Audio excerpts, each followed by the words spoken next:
स्वागत है आप सभी छात्रों का आपके अपने इस चैनल स्टडी विद टाइगर पर।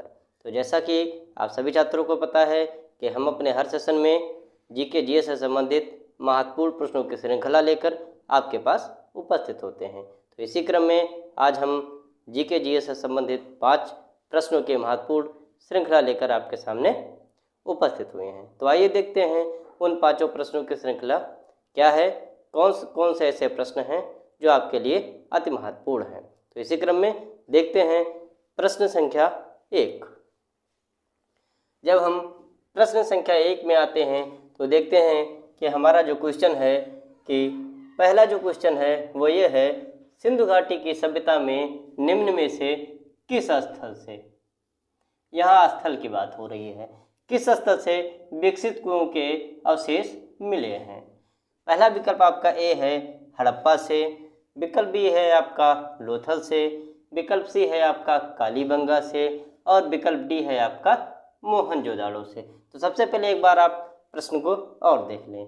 प्रश्न में पूछा गया है कि सिंधु घाटी की सभ्यता में किस स्थल से विकसित कुओं के साक्ष्य मिले हैं, अर्थात ऐसा कौन सा स्थल है जिसमें विकसित कुओं के साक्ष्य प्राप्त हुए हैं। तो सिंधु घाटी सभ्यता में जो निम्न विकल्पों में मोहनजोदाड़ो एक ऐसा स्थल है जिससे प्रत्येक घरों में विकसित कुओं के साक्ष्य प्राप्त हुए हैं, अर्थात प्रत्येक घर में मोहनजोदाड़ो में प्रत्येक घर में विकसित कुओं के साक्ष्य प्राप्त हुए हैं। वैसे जब कुओं के साक्ष्य की बात केवल आए तो चनहुदड़ो से भी कुओं के साक्ष्य प्राप्त हुए हैं और अन्य कुछ स्थानों पर भी कुओं के साक्ष्य प्राप्त हुए हैं।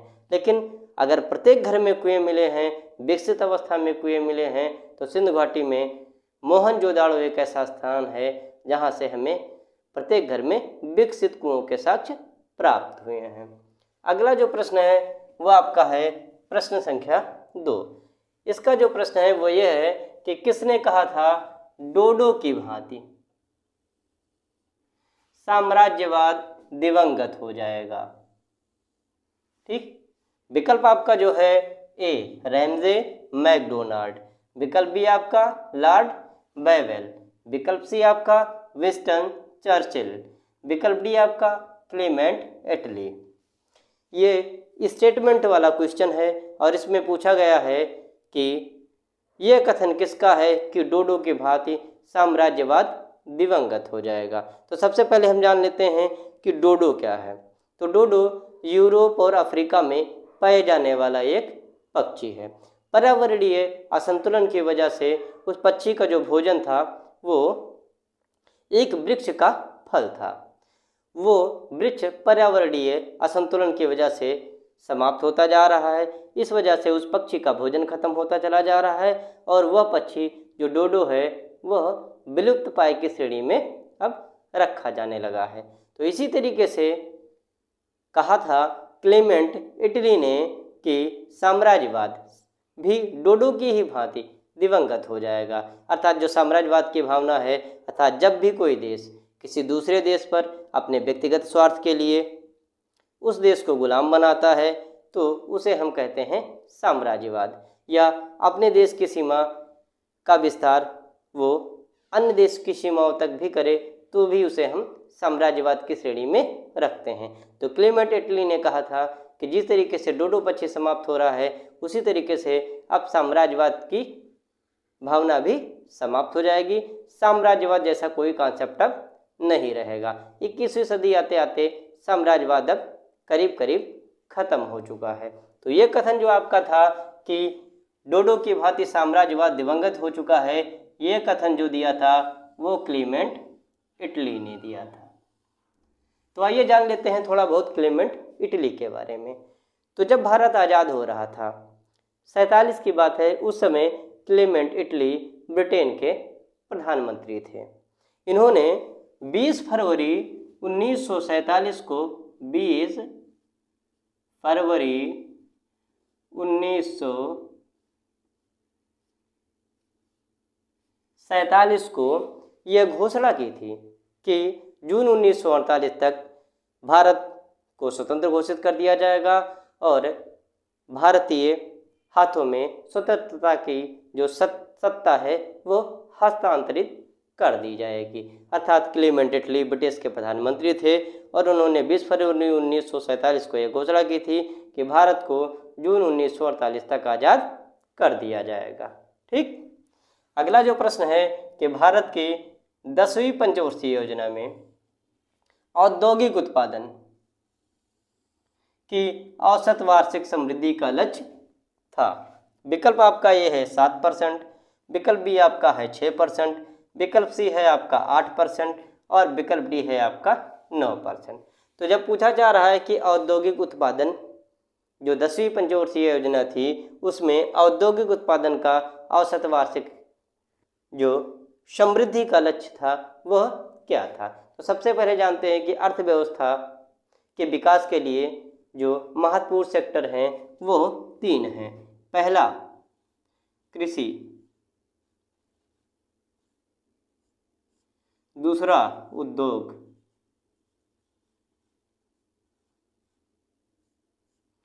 तीसरा सेवा।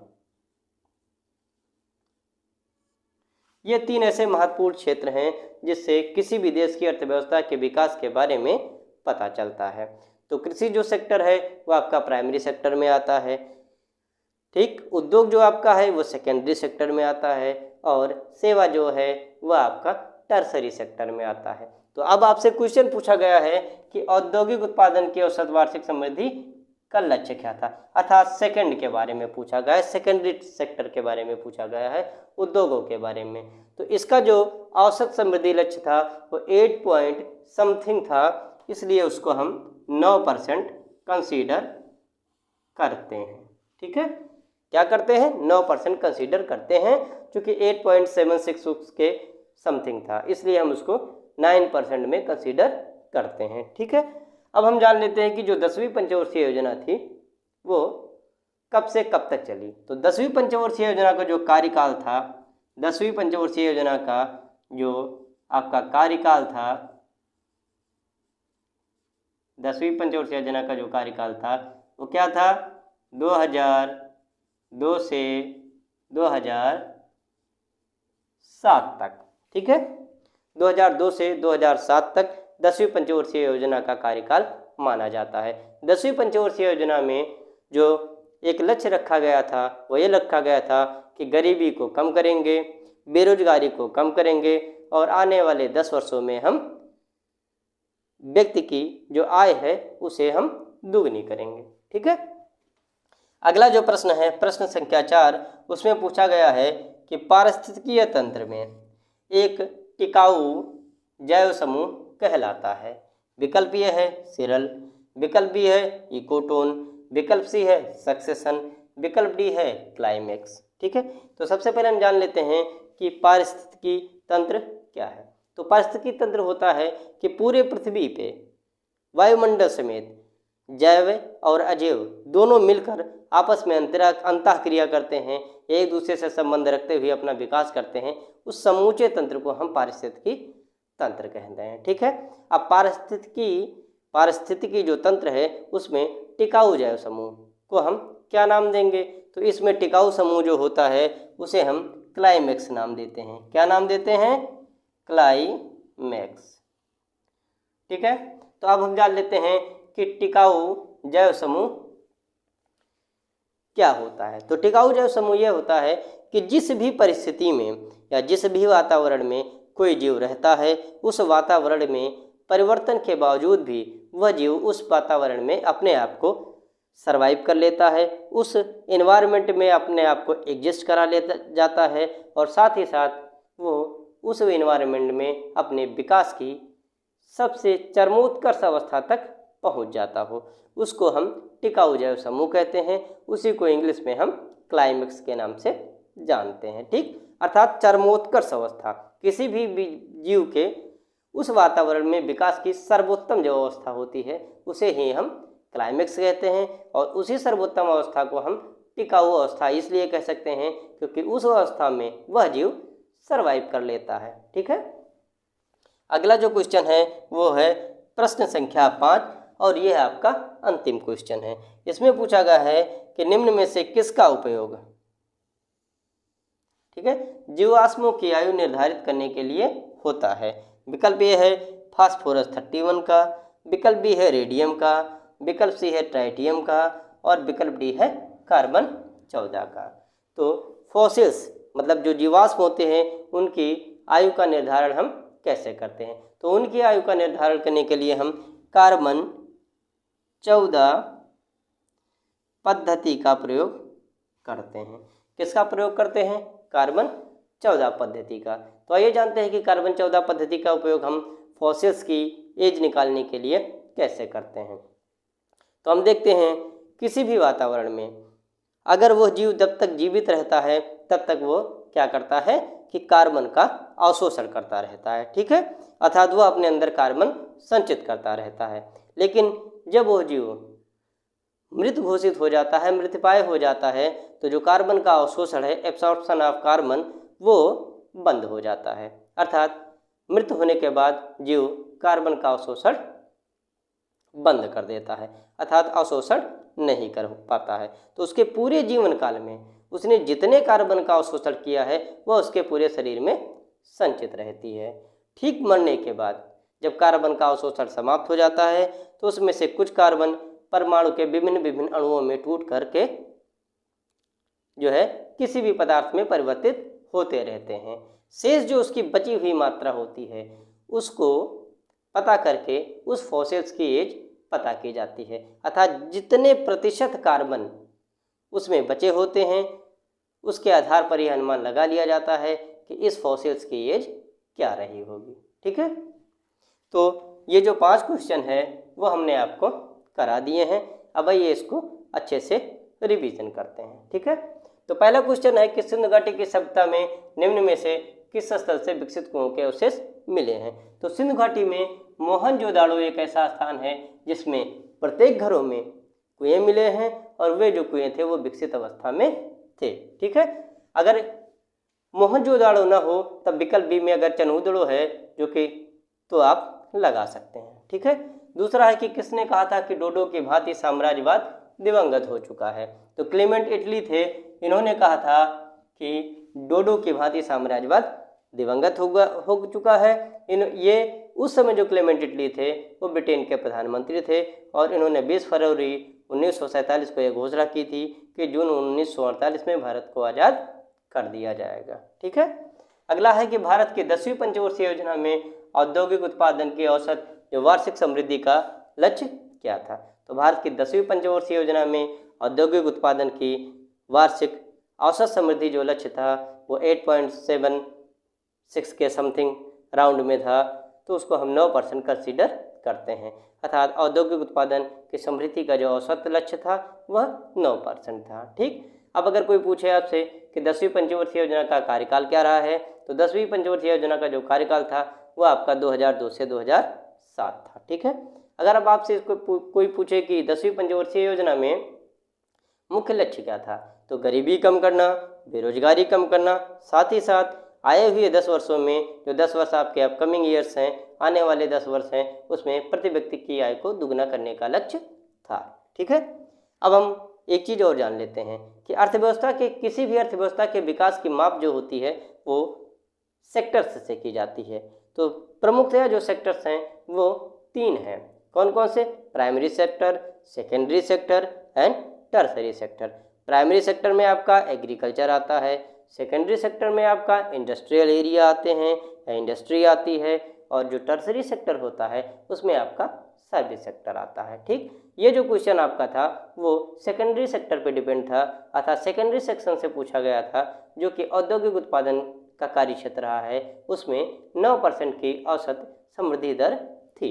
ठीक है, अगला जो क्वेश्चन है कि पारिस्थितिकीय तंत्र में एक टिकाऊ जैव समूह क्या कहलाता है? तो पारिस्थितिकीय तंत्र में टिकाऊ जैव समूह को हम क्लाइमेक्स कहते हैं।